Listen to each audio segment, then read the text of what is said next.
Welcome back to another Spotlight. I'm Justin Anderson here, joined by a new commit, Isaac Traudt. Isaac, what's going on, my man? How are you doing? I'm good. Thank you for asking. You just had a great weekend coming out of Charlottesville.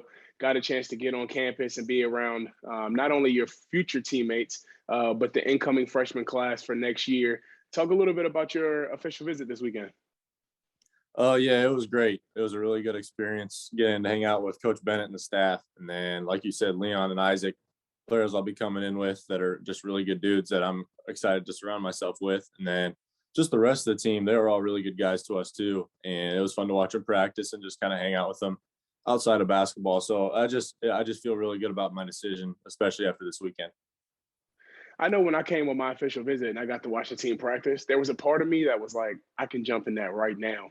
Did you feel any type of anticipation or any type of jitters kind of in the gym, being around the guys and knowing that you're just so close to being able to jump in on that soon?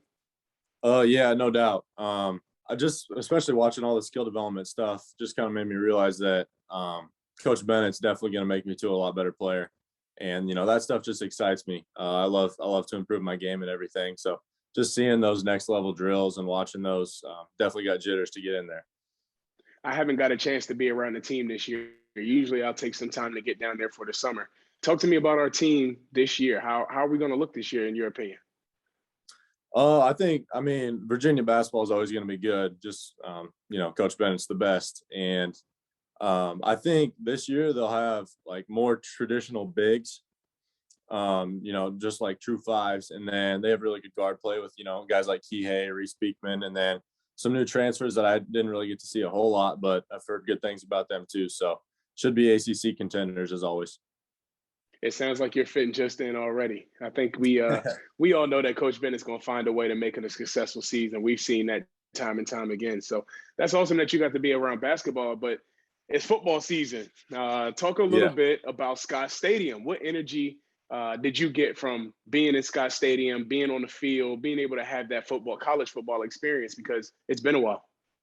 Yeah, I was shocked with the kind of energy in Scott Stadium. Virginia is not really like a powerhouse football program like some of the other schools, but just seeing almost 50,000 people pack the stands for, they didn't play a great opponent. That's why the score was kind of a blowout. But just seeing the passion that the fan base has for their sports there was really cool. And I'm a big fan of college towns, which is why I love Charlottesville so much. So it was a really fun experience. When you go to those football games, the basketball players in particular get a lot of love because they've done some great things on campus. And I think Bronco Mendenhall is doing a terrific job with our football program. I think we're on our way to surprising a lot of people. What was that experience for you walking into Scott Stadium and recognizing everyone recognizing you for the first time, especially on your official visit? Yeah, it was definitely special. I had a bunch of people come up, ask me for pictures and everything, That's cool. shaking my hand, saying congrats on committing, and then people were chanting Isaac Squared stuff because I was walking around with Isaac McNeely. So just feeling that love and support from the fans was definitely special, and you know, kind of felt like a celebrity almost at that point because I haven't done anything at Virginia obviously, but just people knowing my name off Twitter and everything I think was really cool. This Isaac Squared concept is really cool. I think it's something that is very different and something that we haven't seen. Those guys are terrific basketball players, but also terrific players, just like yourself, mature, can have a conversation. What is it? What are the conversations been looking like for you guys post everybody coming together to join as a big three, if you will? Oh yeah, me, Isaac, and Leon talk all the time. Not really just about basketball, just like how life's going and everything. Typical Snapchatting, typical friend stuff. So like, I feel like we've gotten really close, especially since that visit. Just being able to spend so much time together there, and just kind of get a better feel for each other, definitely helped out quite a bit. Well, we'll dive more into those guys and what you think about recruitment and you guys being a top five class, which is really cool. But speaking of powerhouse football, you're an OU fan, right? Yeah, yep. Why OU being from Nebraska? Yeah, so I'm really close with my grandpa, and he's been an Oklahoma fan for a long time. So I just kind of grew up around him, and just I didn't really want to be a Nebraska fan, so I just wanted to pick a different team at a young age. So picked Oklahoma, and then they've been pretty good recently, except for last weekend. if I had to guess, you're a big Baker Mayfield fan and Yeah, probably a big Trey Young fan. yeah, 100%. What about Bake? What is it? What is it about his? What is it about his game? Excuse me, just stumbling on my Um, words there. What is it about Bake that draws you a close, as a fan? just the way he carries himself. Probably not the most humble guy ever, but he's never lacking confidence, which I like, and he's really easy to cheer for because he's always brings the intensity.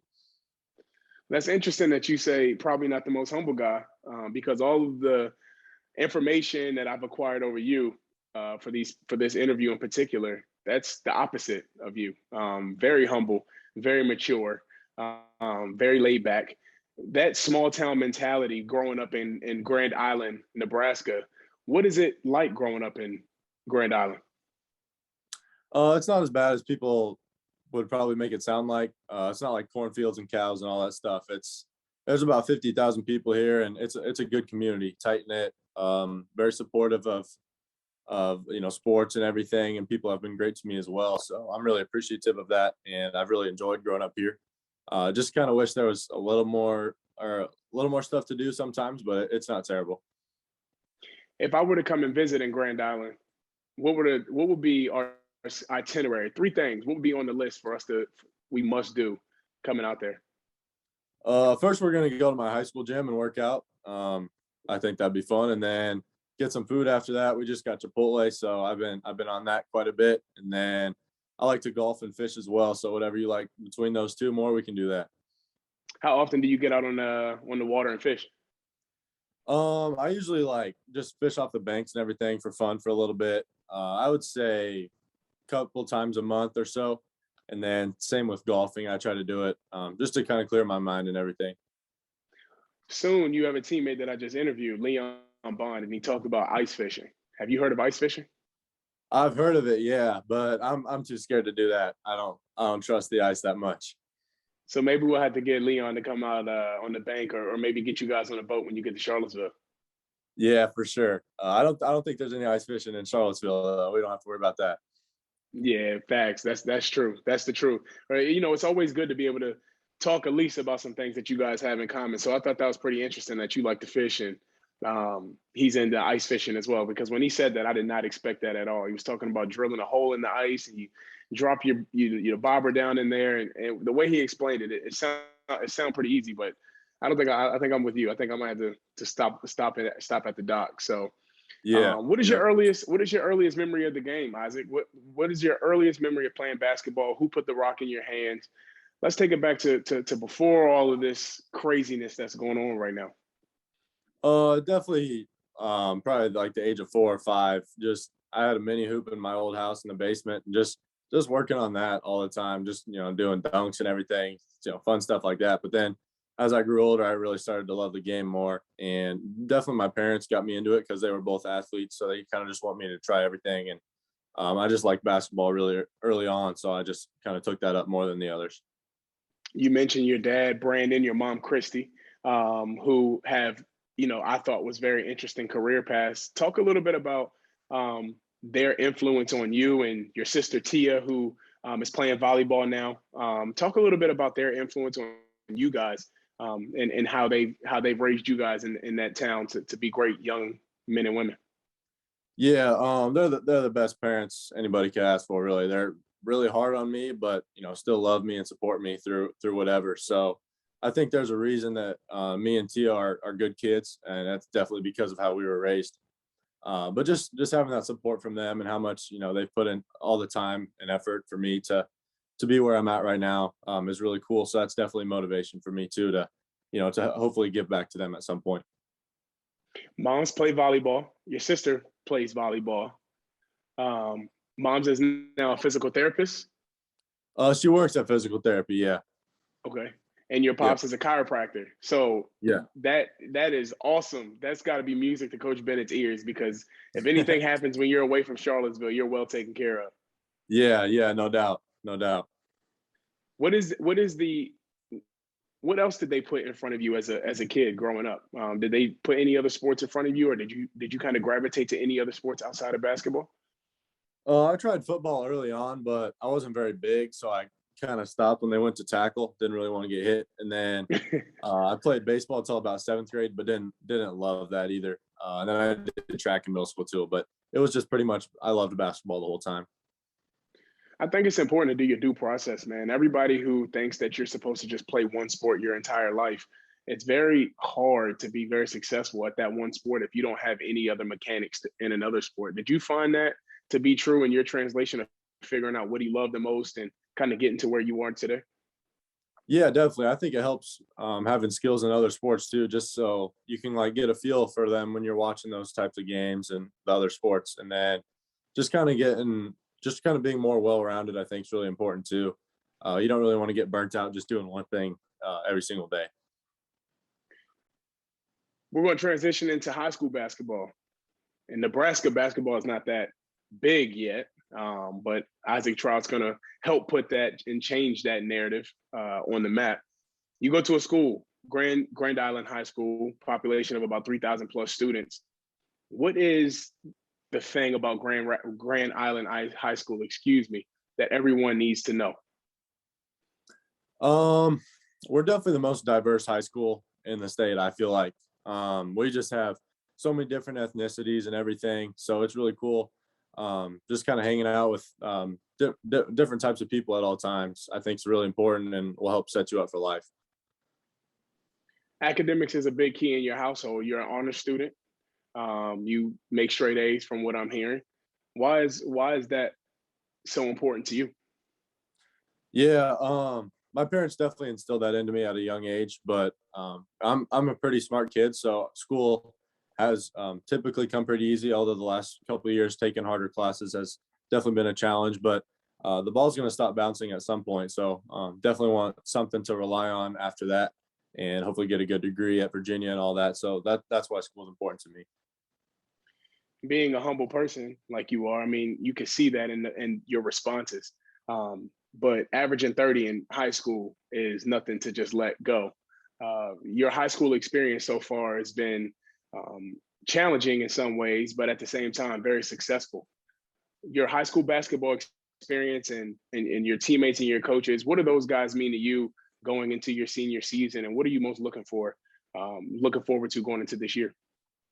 Yeah, they mean the world to me. There's a reason that I didn't take any prep school opportunities that I was offered. I wanted to stay in my hometown and finish it out and hopefully bring a state championship back here. It's been a while, but just I've grown up with all these guys, and I was just way too close to them to leave early. So definitely that relationship with them and just the bond that we've created. And I think we're gonna have a really good team this year. And I'm super close with my coach and the staff here too. So there's a lot of factors that played into me staying here, but I just love it here.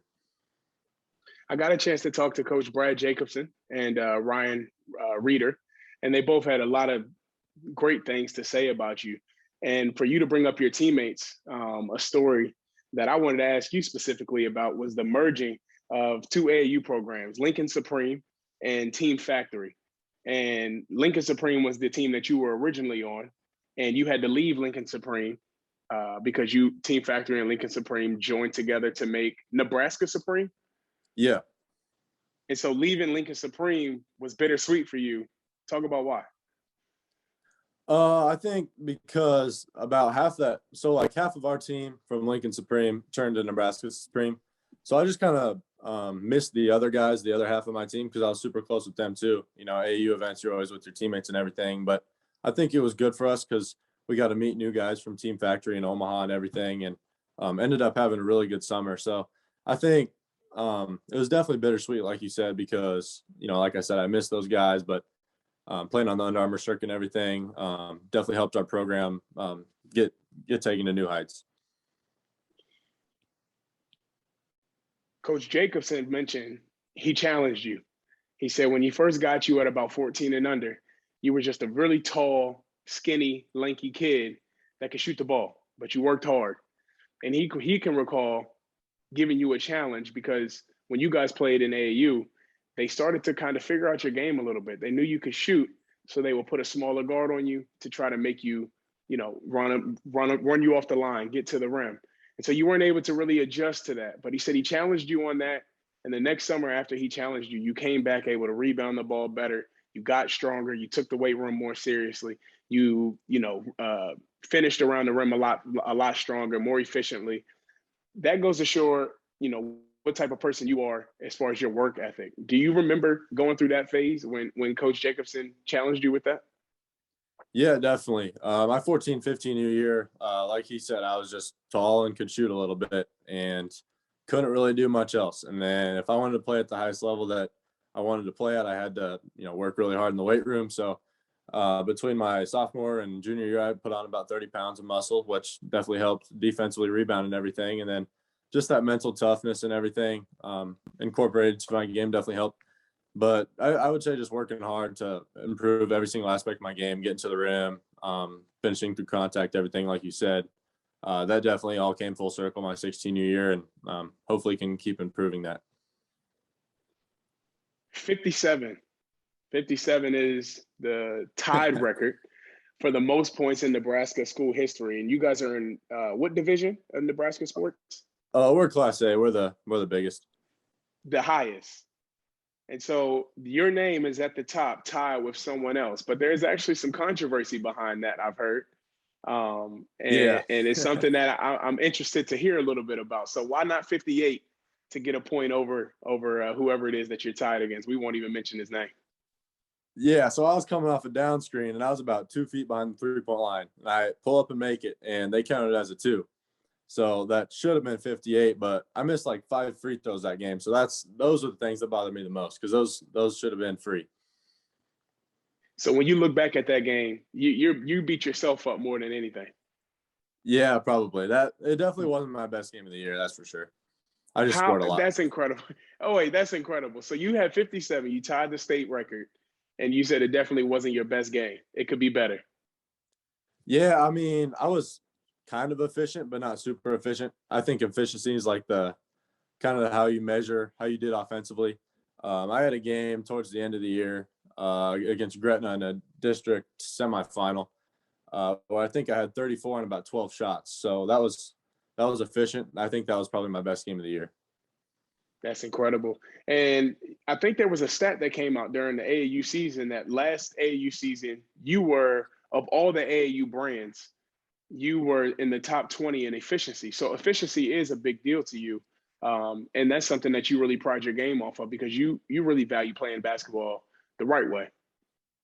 Yeah, definitely. And that's one of the reasons I picked Virginia too, is because they always play the right way. They're not just playing a bunch of ISO ball out there. And that's why I love Coach Jacobson and Coach Reeder with Nebraska Supreme and Lincoln Supreme, because they preach playing the right way and everything. So I think that's just kind of how I was raised. And I think playing the right way will always prevail over anything. So if you want to win games, playing the right way is going to get it done. Absolutely. Playing the right way, doing the right thing off the court is just as much importance. Talk a little bit. Actually, you know what? Playing the right way and doing the right thing off the court is just as important.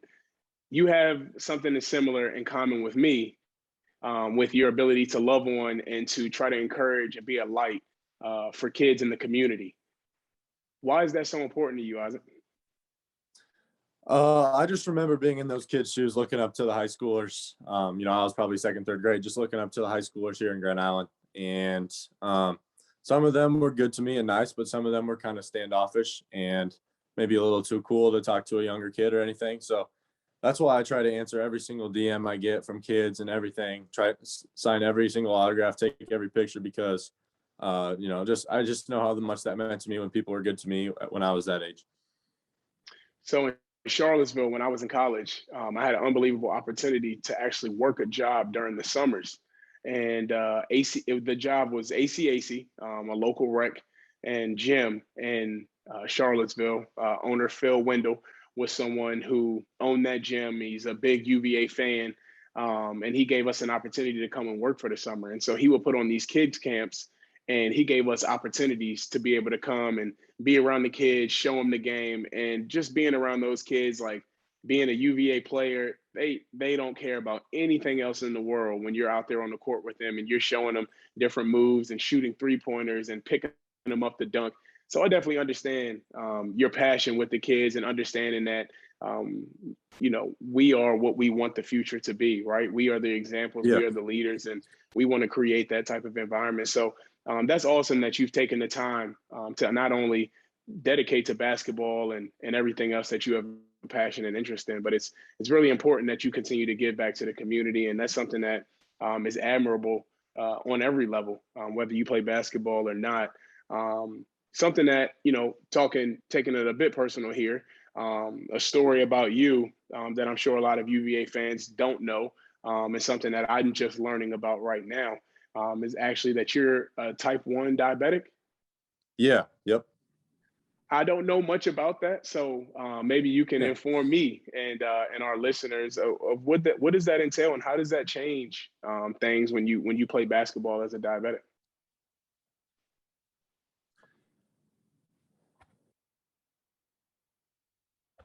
Yeah. So I was diagnosed when I was 4.5. So I think just definitely, that definitely made me more responsible at a younger age and helped me mature early. So I think it's kind of a blessing in disguise. I just have to like watch what I eat. Can't eat a whole lot of carbs. Can't just eat candy all day like some kids do, and all that stuff. And then I really have to monitor my blood sugar at all times. I have a continuous glucose monitor on my phone, which like tells me what my blood sugar is at all times. So just watching that and making sure it's not too high, not too low. It's kind of difficult with sports because you don't want to get low when you're playing, but you also don't want to get too high of a blood sugar. And then my parents do a really good job at nights, kind of helping me monitor that, which is why I'm excited to have a good roommate in college to potentially help me if anything goes wrong too. That's incredible. I mean, it speaks a lot to your maturity, like you said. What message would you give to a young kid who's maybe experiencing the same thing, who wants to play any sport, not just basketball, but to any kid who may be going through the same thing? What message would you give them in this process? Yeah, I would tell them that it's not going to be easy. Being type 1 diabetic is definitely more adversity than a lot of kids have to go through when playing sports. But, anything's still possible as long as you work hard and stay responsible and stay true to who you are. That's incredible. Now the fun stuff, recruiting, man. I know it's a lot, and I know you're finally glad to have it over with. But your recruitment, talking to one of your coaches, and I heard your pops and is it Kale Yeah. and Coach Jacobson. You guys are driving to Indy. I don't know if it was for a tournament or whatever the case may be, but he Mm. said he remember you for riding in a van or riding in a vehicle up to Indy, and he said every hour, literally, you were getting three or four either phone calls or text messages on that drive. Talk about that experience in your recruiting process. Yeah, the whole recruiting process was really cool and definitely a dream come true. Being able to talk to so many different high level coaches and schools, and yeah, that drive was kind of crazy because it was during a live period and everything. So people were just telling me that they're going to be there, support and all that. But I would say the last month of the recruiting process in August was super stressful for me because I kind of wanted to figure out where I was going quite a bit before my senior year. So I just had to pray about it a bunch and everything, and then finally came to the consensus that Virginia was the spot for me. But just it was pretty hectic getting all those phone calls and everything. So I'm kind of glad that's done now. Uh, Isaac never got off the phone and never got annoyed with the process. He never had anything negative to say about it. That was a quote from your coach. Now, I know I got annoyed with my process. And the reason why I feel like I got annoyed is just because it's so hard to make that type of decision. But it sounds like something that you lean on is your faith and your family. What what Yep. what does that do for you as far as your sanity and as far as the peace that you get over your life when going through that process? Yeah, like I said earlier, my family's been so supportive and great to me. Just having them in my corner at all times definitely helps a bunch. But none of that stuff would be possible without my faith in Christ. Just being able to like read the Bible and everything, see what people go through. That's why I love Virginia so much, is because of the 5 pillars: humility, unity, passion, servanthood, thankfulness. You know those, but just how big Coach Bennett is on that and everything. I was going to struggle with going far away from home, but I feel like being with a guy like him and a staff like him that's so big on faith-based, that I think I'll be all right. Those pillars, man, they see you through. It's something that he builds into you. He put them in the. I don't know if people know this, but he put them in the floor underneath our gym in Oh, really? JPJ. Yeah, I mean, I probably shouldn't have spilled the tea, Coach. If you hear this, forgive me. But those pillars, man, they've stuck with all of us through the course of our lives, and the amount of times that I've talked to guys post basketball, and we bring up pillars in order to encourage each other to get through things. Which pillar do you feel so far that you identify with the most? And this may change over your college course, but I'm sure Coach Bennett just freshly gave you a breakdown of which each of them mean. Which one do you identify with the most? Definitely humility. I think that's, they're all super important, but I think that if you're a humble person, that, good things will come your way and you'll always have a good outlook on life. So I'd say humility is the most important to me and the one I probably most resemble right now. I think we share that one in common. Coach Bennett would always say, know who you are. He talks about Jesus being a foot washer. He talks about also Jesus not being a pushover. You have to have that fire and that furnace inside of your belly that you just, he gets really intense when he's talking about that one in particular. And that was the one that stuck out to me the most, because as basketball players, a lot of times people look at us as being very egotistical or being cocky just because we happen to be good at our sport. So it kind of makes us want to say, no, I'm not cocky, and have to explain ourselves. But when you talk about true humility, it's actually about knowing who you are. It's knowing how good you are, or knowing what you need to work on. So that's cool that's the one that you relate to the most, because I think we definitely share that in common. Yeah. Taking it back to high school again, really quick. You guys, because of COVID, were not able to play in like the live period for AAU coaches. So for some of your teammates, it may have been a little bit tough to get recruited. But the following month in July, UVA really separated themselves, and so did the other teams in your top five. But we're not going to worry about them right now. But UVA really separated themselves by coming to literally every game in the month of July. That had to make you feel good. That had to make you feel wanted. Talk about that. What was that experience like, seeing them showing up time and time again for literally every game?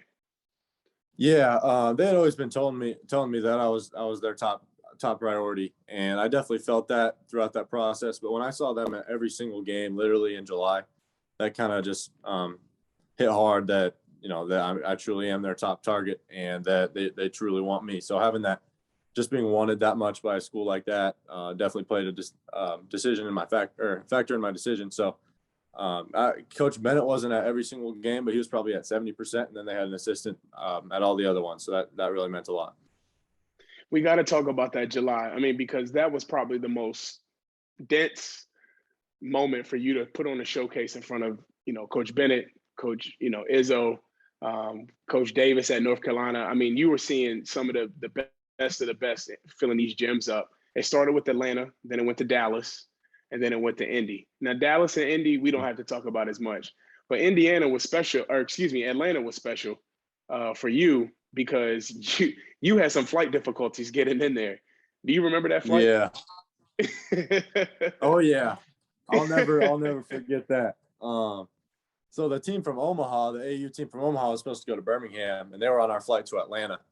And somehow they got it switched to go to Birmingham, which was ridiculous. So then we get there, and then the flight has problems, so it takes another hour. So we end up getting to our hotel in Atlanta at 3:30, and we played at 11 the next day. So I don't know how you are about sleep, but I need my sleep if I want to perform. So I was a little stressed. Did you end up having a good performance that night, or that day? I should say that morning. Yeah, I probably had my best game of the weekend. I think the energy with all the coaches in the gym and everything, that being my first time to play in front of everybody, I kind of forgot about all the sleep stuff and just played. When you talk about energy, that tournament in particular was a little bit unique because the coaches were almost breathing down your back, apparently, according to Coach Redder, excuse me, Coach Reeder. The coaches were literally in the bleachers right behind you guys in your huddle almost. That had to be pressure, no? Yeah, definitely. You want to make a good impression on everybody when they see you play for the first time in person. So I think there's, you don't really you don't need to change how you act and all that, but just making sure that, you're a good teammate and all that stuff, as you always should be. There's definitely a little pressure, but mostly in the play. So we talked a lot about who you are and what you stand for. Let's talk about your game. We live in an era where everyone wants to be compared. Everyone wants to compare a player to another player. I mean, I think it's ridiculous going on Twitter and we're trying to figure out who's better between Steph Curry and Kyrie Irving. Yeah. And we're almost doing start bench cut with Steph Curry, Kyrie Irving, and Damian Lillard. It's like, dude, they're all great point guards. Why don't we just appreciate what we have and what we're seeing right now? Because there's no era that we've seen that at that point guard position in one league in one season. So let's talk about your game. I don't care about the comparisons, who people think you are, who people think you're going to be. What are you excited to put on showcase? Definitely my ability to stretch the floor and, score on all three levels. And I think my basketball IQ is probably the biggest strength of mine in my game. So just being able to display those my senior year and then at the college level, I think will get people excited. Like I said, I play the right way and have fun doing it. So when somebody's passionate about the game and have some skill, then they can be a pretty good player. You knew you needed to get stronger. You knew that you no longer wanted to be the tall, skinny kid, as described before. A goal of yours was to reach out to Coach Curtis and talk to him about what can you be doing to get ready for UVA. How was that conversation if you've already gotten a chance to have it? Yeah, so I had that with him on my visit, just asking him if I could get started on a workout plan this week. And, there's 3 workouts a week and they're tough. They take about an hour and a half. The warm up and all that stuff takes about 40 minutes just to get mobile and everything. So it's definitely a grind. But I've done 2 of them this week and 1 more tomorrow, and it's been tough, but definitely worth it. Who are some of the guys that you're looking forward to playing with at UVA, man? Really all of them, but definitely the 2 guys in my class. And then I'm not sure like who's coming back with their COVID year and everything, but I know like Reese Beekman will be there, Igor Tane Murray, all those types of guys will be there. So just definitely everybody, just because everybody's a good person and obviously a good player too. When you look at tradition, there are guys who came before you. There are guys who came before me. There's always people who come before us who set the stone in the foundation. And coming in for me, it was guys like Ralph Sampson and guys like Mike Scott, guys like Sean Singletary. When you look at UVA tradition, who are some guys that you have a tremendous amount of respect for the foundation that they laid before you and something that you're kind of chasing? You're chasing after. Yeah, definitely. They had compared me a little bit, just play style wise, to DeAndre Hunter and Sam Hauser, just kind of because I played that 3/4 position. So I think if I could be a combination of those guys with how I play there, I think that I could be successful. Okay, I just got you back. We got to talk kicks for a second. I hear that you are heavy into Jordans. You love Jordans. Yeah. What are your favorite pair of J's? Probably Concord 11s. I have a pair of those. I got them last year, and those are my favorite. I think they're pretty sweet. Are you excited to get away from the Under Armour, sponsor for a second, and jump into a nice pair of Nikes every night? Yeah, for sure. I don't really have anything against Under Armour. It's just like I think that Nike basketball shoes fit me better, and I just like wearing them more. So I'm excited to get back to that. I'm sure they love to hear that themselves. Are you a Jordan? Do you play in Jordans, or do you like to just walk around in them? Just casual for me. I like Kyrie's and just mainly Kyrie's for basketball. I got to talk about a couple of more moments before I let you go. So everyone's screaming Isaac Squared, the unicorn. Where did that nickname come from? That's mine? Yeah. Have you heard that from anybody? No, I haven't heard that yet. So Coach Reeder calls you the unicorn because he said he hasn't seen anything like you in your approach to the game. He said you eat, sleep, and drink basketball, and all you do is play basketball, fish, lift weights, and do it all over again the next day. He said he's never seen somebody so dedicated to their craft like you are. So he said he calls you the unicorn. Do you think that'd be another name that sticks on, or is Isaac Square just too far ahead in the race? I mean, it could be either. That's pretty cool that he said that. I haven't really been like called that before, but like I said, that's pretty cool. But just whatever works. I don't really care what people call me as long as it's not like bashful or whatever. Right. Absolutely.